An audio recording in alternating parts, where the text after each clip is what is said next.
At 2:15 in the afternoon, she was alive. She had just finished work. She smiled for a quick selfie and sent a message to her mom saying she'd be there soon. Nothing unusual. Nothing dramatic. Just a normal day. That quietly became the last one she would ever have. Her name was Katie. She wasn't reckless. She wasn't someone who disappeared. She showed up. She answered calls. She had plans.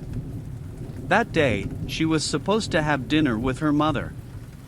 She never made it. By the evening, something felt wrong. Calls went unanswered. Messages unread. And there's a very specific kind of silence. The kind that doesn't feel like someone is busy. It feels like something has already gone very wrong. At 7:48 p.m., her family reported her missing. And for the next few hours, no one knew where she was. Then just after midnight, a call came in. A man said he had found her. Not outside. Not on the road. But inside a place. People don't just end up by accident. It was an abandoned house, hidden behind trees. The kind of place people only go to if they already know it's there. When officers arrived, something felt off immediately. Not because of what they saw, but because of how it looked. There were markings on the walls. Strange symbols. Spray paint that didn't quite make sense. It looked disturbing, but also intentional. And then they were led to the basement. There was a box.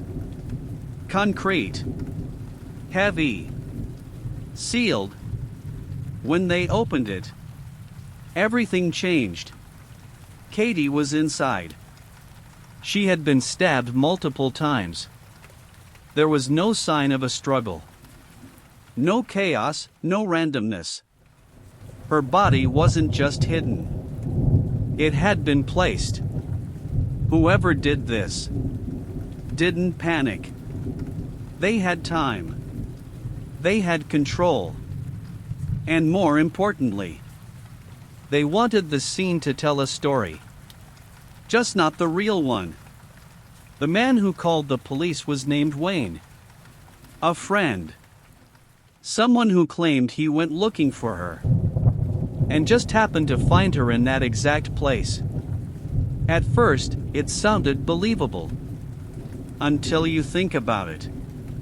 How do you randomly search and end up in the one abandoned house, in the middle of the woods, where her body is hidden?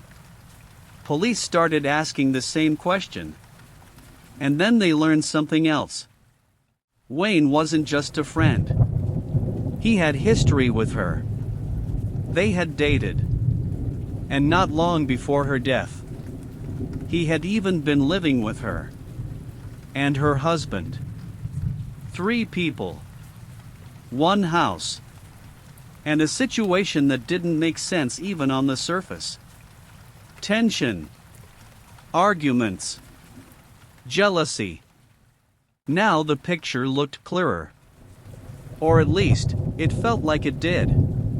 Wayne had access. Wayne had motive.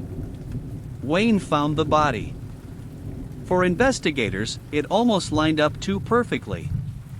But real cases rarely unfold that cleanly. Because while they were focused on Wayne, someone else had already started shaping the narrative. Quietly.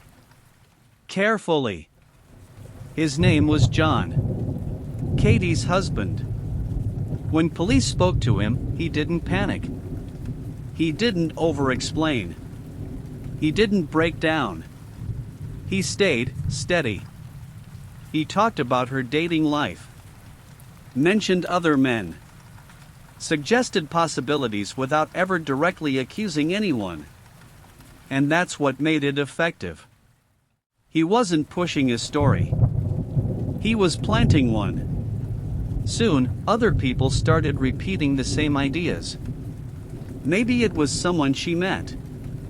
Maybe it was random. Maybe it was Wayne. And just like that, attention moved away from him. But there was one detail that didn't fit. Months before her death, Katie had filed a report. She claimed John had pulled a gun on her during an argument.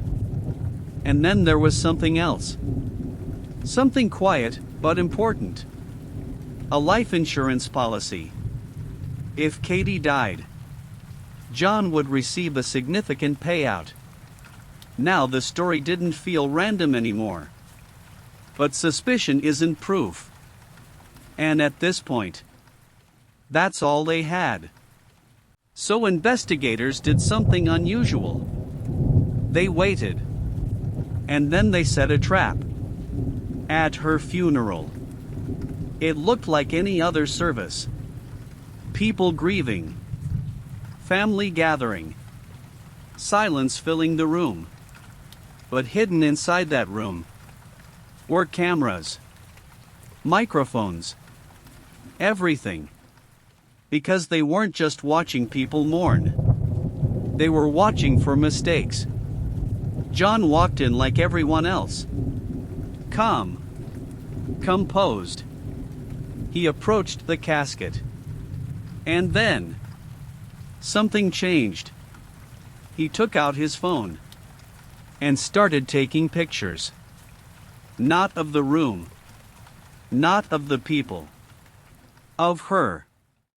And then, almost under his breath, he said something that no one in that room was supposed to hear. I wiped her down. Not I miss her. Not I'm sorry. I wiped her down. It was the kind of sentence that doesn't belong at a funeral. And in that moment, investigators realized they weren't dealing with someone grieving. They were dealing with someone remembering. Not long after that, John disappeared. No warning. No explanation. And he didn't leave alone. With him was a 17-year-old girl, Hannah. Now it wasn't just a case anymore. It was a chase. Across states, across miles. They moved constantly. Until one day, his vehicle was found. Abandoned in the mountains. Cold. Empty. But he was gone. Again. 4 weeks. Nothing. Then finally, Hannah was found. Alone. Exhausted. And no longer trying to protect him. At first, she hesitated. But eventually, the truth started coming out. He had been planning it. Not for days. For months. He knew where she would be. He knew how to get her there. He knew what to do after. And most importantly, he knew how to make it look like someone else did it. The abandoned house. The symbols. The positioning of the body. It wasn't random. It was staged. Even the suspicion on Wayne wasn't an accident. It was part of the design. In the end, the case was never about finding a random killer. It was about undoing a story that had been carefully written from the beginning. Because the most dangerous part wasn't the violence. It was how close he came to getting away with it. And if one detail had gone differently, one delay, one missed clue, the wrong person might have taken the blame. And the real story would have stayed buried. Sometimes, the scariest crimes aren't the ones driven by anger. They're the ones planned quietly. By someone who knows exactly how far they can go. Before anyone realizes what they've done. What would you have done if you were in their shoes? Comment your thoughts below. Next, we uncover a case that almost slipped through the cracks. You were watching Dark Casebook.